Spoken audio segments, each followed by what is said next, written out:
ओम श्री संतोषी महामाया गजानंदम दायिनी। शुक्रवार प्रिय देवी नारायणी नमस्तुते। प्रेम से बोलिए संतोषी माता की जय। आज शुक्रवार का दिन है और आज के दिन माता संतोषी की पूजा अर्चना की जाती है, व्रत किया जाता है। मान्यता है कि अगर शुक्रवार के दिन संतोषी माता की पूजा की जाए तो माता प्रसन्न होकर शुभ फल प्रदान करती है। हिंदू शास्त्रों के अनुसार भगवान गणेश जी की पुत्री संतोषी माता को माना गया है। पुराणों में कहा गया है कि अगर शुक्रवार के दिन संतोषी माता की पूजा पूरी विधि विधान के साथ की जाए तो माँ प्रसन्न होकर व्यक्ति के घर को धन धान्य से भर देती है। तो आज रसपान कीजिए शुक्रवार व्रत कथा का।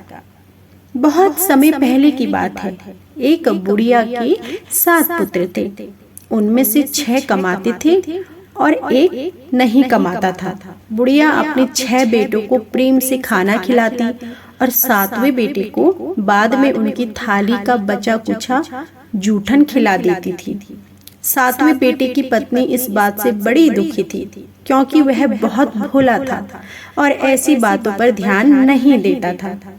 एक दिन बहू ने जूठा खिलाने की बात अपने पति से कही तो पति ने सिरदर्द का बहाना कर रसोई में लेटकर स्वयं सच्चाई देख ली। उसने उसी क्षण दूसरे राज्य जाने का निश्चय किया। जब वह जाने लगा तो पत्नी ने उसकी निशानी मांगी। पत्नी को अंगूठी देकर वह चल पड़ा। दूसरे राज्य पहुंचते ही उसे एक सेठ की दुकान पर काम मिल गया और जल्दी ही उसने मेहनत से अपनी जगह बना ली। इधर बेटे के घर से चले जाने पर सास ससुर बहू पर अत्याचार करने लगे। घर का सारा काम करवा के उसे लकड़ियां लाने जंगल भेज देते और आने पर भूसे की रोटी और नारियल के खोल में पानी रख देते थे। इस तरह अपार कष्ट में बहू के दिन कट रहे थे। एक दिन लकड़ियां लाते समय रास्ते में उसने कुछ महिलाओं को संतोषी माता की पूजा करते हुए देखा और पूजा विधि भी पूछी। उनसे सुने अनुसार बहू ने भी कुछ लकड़ियां बेच दी और 1.25 रुपए का गुड़ चना लेकर संतोषी माता के मंदिर में जाकर व्रत का संकल्प लिया। 2 शुक्रवार बीतते ही उसके पति का पता चला और पैसे दोनों आ गए। बहू ने मंदिर जाकर माता से फरियाद की कि उसके पति को वापस ला दे, उसको वरदान दे। माता संतोषी ने स्वप्न में बेटे को दर्शन दिए और बहू का दुखड़ा सुनाया। इसके साथ ही उसके काम को पूरा कर घर जाने का संकल्प कराया। माता के आशीर्वाद से दूसरे दिन ही बेटे का सब लेन देन का काम काज निपट गया और वह कपड़े और गहने लेकर अपने घर चल पड़ा।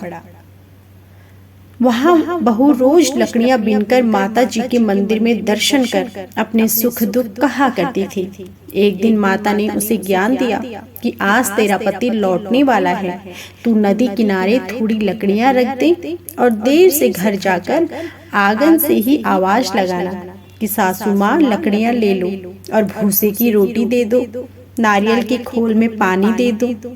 बहू ने ऐसा ही किया। उसने नदी किनारे जो लकड़ियां रखी उसे देख बेटे को भूख लगी और वह रोटी बना खाकर घर चला। घर पर माँ द्वारा भोजन का पूछने पर उसने मना कर दिया और अपनी पत्नी के बारे में पूछा। तभी बहू आकर आवाज लगाकर भूसे की रोटी और नारियल के खोल में पानी मांगने लगी। बेटे के सामने झूठ बोलने लगी कि रोज 4 बार खाती है, आज तुझे देखकर नाटक कर रही है। यह सारा दृश्य देख बेटा अपनी पत्नी को लेकर दूसरे घर में ठाठ से रहने लगा। शुक्रवार आने पर पत्नी ने उद्यापन की इच्छा जताई और पति की आज्ञा पाकर अपने जेठ के लड़कों को निमंत्रण दे आई। जेठानी को पता था कि शुक्रवार के व्रत में खट्टा खाने की मनाही होती है। उसने अपने बच्चों को सिखाकर भेजा कि खटाई जरूर मांगना। बच्चों ने भरपेट खीर खाई, फिर खटाई की रट लगाकर बैठ गए। न देने पर चाची से रुपए मांगे और इमली खरीद कर खा ली। इससे संतोषी माँ नाराज हो गई और बहू के पति को राजा के सैनिक पकड़कर ले गए। बहू ने मंदिर जाकर माफी मांगी और वापस उद्यापन का संकल्प लिया। इसके साथ ही उसका पति राजा के यहाँ से छूटकर बाहर आ गया। अगले शुक्रवार को बहू ने ब्राह्मण के बच्चों को भोजन करने बुलाया और दक्षिणा में पैसे ना देकर एक एक फल दिया। इससे संतोषी माता बहुत प्रसन्न हुई और जल्दी ही बहू को एक सुंदर से पुत्र की प्राप्ति हुई। बहू को देखकर पूरे परिवार ने संतोषी माता का विधि विधान से पूजन शुरू कर दिया और अनंत सुख प्राप्त किया। अब जानिए संतोषी माता की व्रत विधि। इस व्रत में प्रातःकाल स्नान आदि से निवृत्त होकर संतोषी माता को स्मरण कर दंडवत प्रणाम करें। पूजा करते समय जल से भरा कलश रखकर उसके ऊपर गुड़ और चने से भरा कटोरा रखें। कथा कहने और सुनने वाले अपने हाथ में गुड़ चना अवश्य रखें और मन ही मन माँ संतोषी की जय बोलते रहें। पूजा के लिए गुड़ चना लेते समय सवाई का ध्यान रखें, यानी सामर्थ्य के अनुसार चना गुड़ सवा 5 रुपए या सवा 11 रुपए के बढ़ते क्रम के अनुरूप ही ले। कथा समाप्त होने पर हाथ का गुड़ चना गाय माता को खिला दें और कलश पर रखा हुआ चना और गुड़ प्रसाद के रूप में बांट दें और स्वयं ही प्रसाद लें। मनोकामना पूरी होने पर इस व्रत का उद्यापन अवश्य करें। इस विधि से तब तक व्रत करते रहें और जब तक आपकी मनोकामनाएं पूरी न हो जाएं।